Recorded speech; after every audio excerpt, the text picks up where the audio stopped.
title is now going to be suspended for a whole year. Yep. Because it's going to take 6 months before you can even start training again, and then like 9 months before you can start training hard, and then 3 months to go through camp.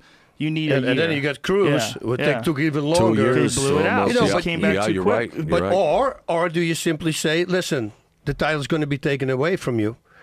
You know, you're not the champion anymore, but you are the first one in line as soon as you come back. And that's usually the case a lot of the time, right? When they do recover, they do get the... But I just think... I don't think so. I think that's an interim. Yeah, because then they lose the title. I think that's when and the interim makes sense. Books, right? Yeah. That's when the interim makes sense. Yeah. When someone's got a bad injury and, you know, like Anderson Silva breaks I don't think it his made leg. sense with Conor to take it away. And I mean, I know if he wasn't going to defend it, but we know. I mean, they needed... Again, I think the UFC's at a point now. Which one do you don't think makes sense? The Holloway. When they took it away from Conor at 145? Because he's they not needed the main defending the event. title. Well, I know, but he's not defending the title. You got to take it away from him. Okay, got I another agree, but title. I think if Aldo's already the champion, then the winner of Holloway and they become the #1 contender then. And yeah, fight but the Aldo. problem is you tie up the titles. Yep. Well, you know, but and you got a guy who's the champ. That. Yeah. Champ like Conor, champ at 45 and 55. Yep. You got to say you got to vacate one because it's like to hold two of them subsequently or simultaneously. But then they should have done it right then and there. He made history. Thank you very much. Here's the one title that I'm not going to defend. No, he's got to decide. Yeah. You know, he decided he's going to stay at 55, or they decided for him. I don't know what the fuck's going on. I don't think he can get 145. It's going to be hard for him. See, there's another weight cut that you're right. I don't think he should be at 145. Yeah, he doesn't look like a man when you see him at 145. The cut in? Yeah, or the it looks weigh like in? death. Oof. It's terrible. Yeah. You can only do that so many times. Much healthier at 155, and there's a bunch of fights for him. But then, you know, when they were talking about Nurmagomedov fighting Tony Ferguson. Look at that, guys. Yeah. Yeah, look at that fucking picture on the left. He looks like a dead man. He looks like a dead skeleton. Man. I'm coming for you. Yeah, much healthier on the right. So I think that, you know, if they were talking about having Aldo and Nurmagomedov fight for an interim 155 title, or Ferguson. So then what happens at 145? I think 45 is now Aldo. Aldo's the champ. Right. Max Holloway's the interim champ. Those guys have to fight. They should fight. They should Thank fight. you. 100%. Thank 100%. But now Aldo, I mean, I don't know if it's true, but Nurmagomedov said it was bullshit. And they were talking about Aldo fighting a super fight with Nurmagomedov in Russia. And, of course, Tony Ferguson's like, what? Well, Tony Ferguson wanted more money than his contract stated, and unfortunately for him, he's in a weird position right now because there's so many fights to be made at 55.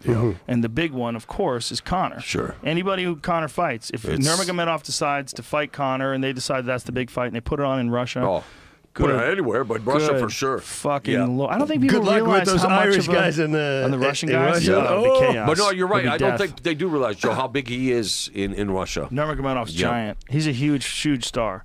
When he goes on stage too, like when he steps onto the platform and enters into the cage, the fucking crowd goes nuts. They know who he is. Yep. It's just one of those things where Russians are way ahead of the game in terms of knowing who he is, and he's a giant star over there, but he could be a giant star over here too. Sure. Kid's a fucking mauler. He mauls people. And a fighting guy too, you know, outside of fighting. He's got personality for sure. I like him.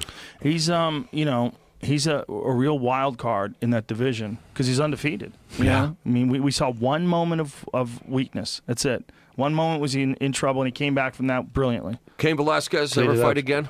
Yeah, he's going to fight again, but, you know, he's got some serious fucking medical problems. He's got a stenosis, spinal stenosis, which is they have to clean out his area where his spine is. So why would you fight again?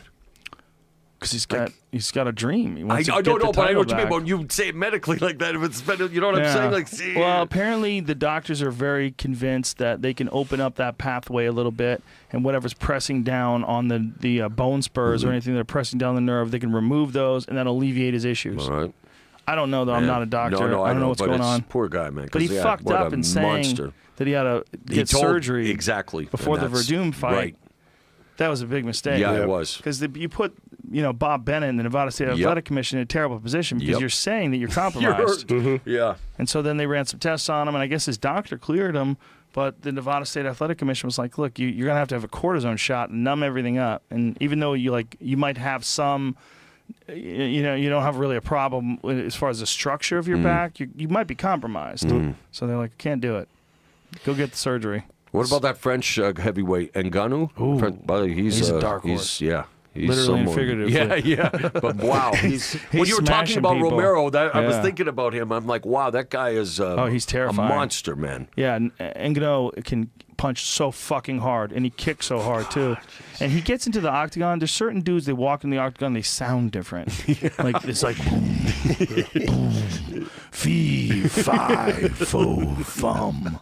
They're just bigger, man. Yeah. Like Gonzaga was like that. Gonzaga, would step onto the platform to weigh in, and he'd just be like, Jesus Christ. Yeah. It's like he's made out of stone. Yeah. You know, it's just heavier. Boom. I love those elbows. You remember that he threw so over the top and through the defense on the ground when he was in the guard? Right. Yeah, well, it was sweet revenge when Mirko came back and smashed him with elbows from the top in their rematch. What a rematch. Was crazy That's also crazy. That fight, Mirko was saying that one of the things he doesn't like about the UFC versus Pride was that there's too much grappling and that there's too many elbows in the ground. But what won him the fight? Yeah. Grappling and elbows in the ground. Yeah. It's fucking crazy. Yeah. He was worried that Gonzaga was just trying to take him down and that he wasn't going to stand with him, so he couldn't get his revenge from the head kick knockout. But he got it. Meanwhile, he takes Gonzaga down. He's on top, and he smashes him with elbows. Yeah. So it's so ironic. It's unbelievable, man. Where did you learn? Yeah, I mean, It's a learning game. well, he realized that's and also when you got a guy who's that level striker like Mirko is throwing elbows from the guard, you see how much force he can generate. Well, he's retired again after winning the Rising thing. Beautiful we'll see. for him, man. he Yeah, should. good for him. Yeah, what a great win! What a- Great way to go out on an epic Yeah, career. I That loved. big I mean, guy, that one of the knees, all-time right to the faves. solar Of course, plexus. the prank you pulled, but I mean the fight with Fedor. Just